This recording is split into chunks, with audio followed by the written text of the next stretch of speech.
This lady here. I've grown up in a family as the scapegoat and the black sheep and the empath and the rebel.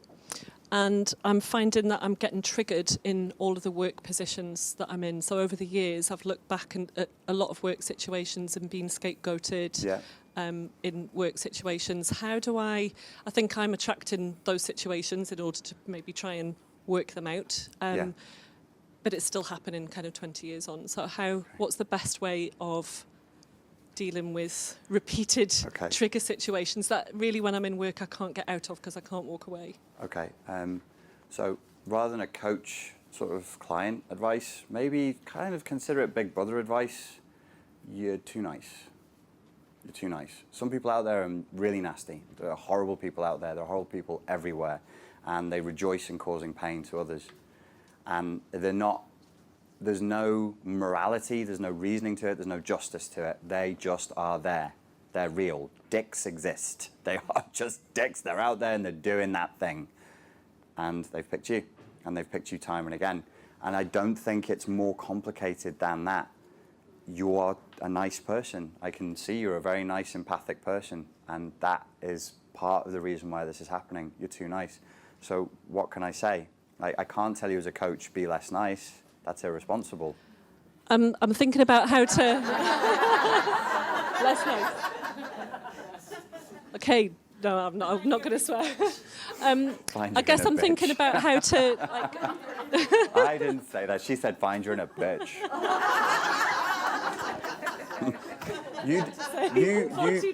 Yeah, too nice. Well, it's contextual and social intelligence, so you've got to see what the requirements of the situation are.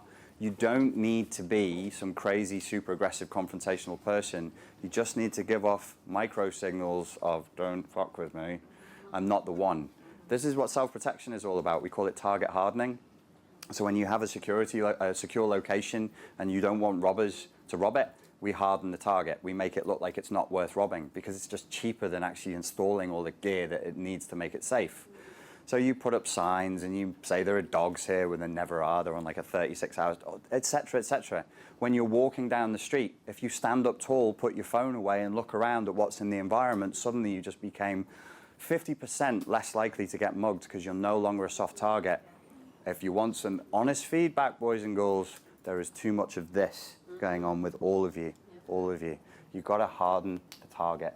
And you're good people, though. I can see that. You'd make great nurses and, caregivers, like any caregiving role where people needed fluffing and taking care of. You'd all be awesome at that. And my job is in kind of caregiving. Surprise. Yeah.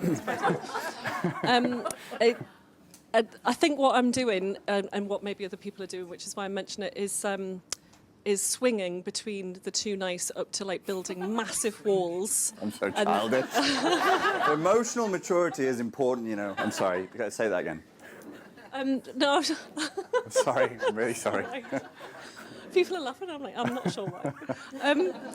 Naivety. Yeah, I'm swinging from being very vulnerable and having like big spaces in my boundaries to putting massive walls up and then struggling with kind of good intimacy in the workplace. Which are both are neurotic responses. I mean, do you remember I drew the thing between people pleasers and narcissists? A huge wall.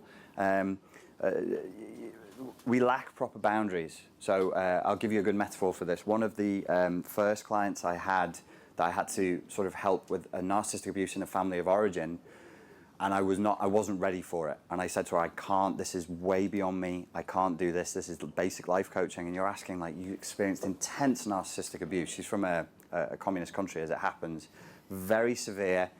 She was given no privacy. She was given no option to breathe. She was not allowed to think a thought that wasn't the correct thought. And even if she tried to think the right thought, that was wrong because it wasn't coming from...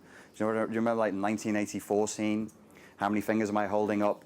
4 fingers. No, you're saying that because you think it's what I want to hear. Torture him again. Like that for years. So I had to work with her on the basis that, I didn't really know what it was that... I was doing in the sense of like I've not trained for what this thing is. So it was a case of saying, where is the person? Where's the individual gone? Where have you actually gone back to?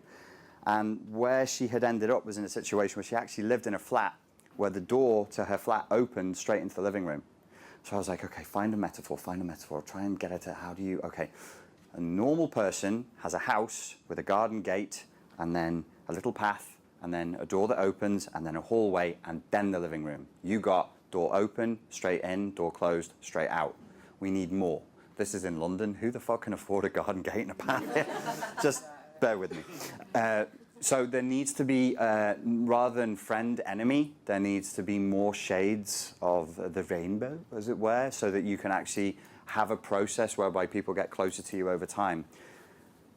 100% of the time, when people are describing relationships that involve narcissistic abuse, they got too close to each other way too quickly. We moved in after 3 days because we were in love. Oh, yeah. That's not neurotypical. That's not boundary. That's not normal. So I think you got it.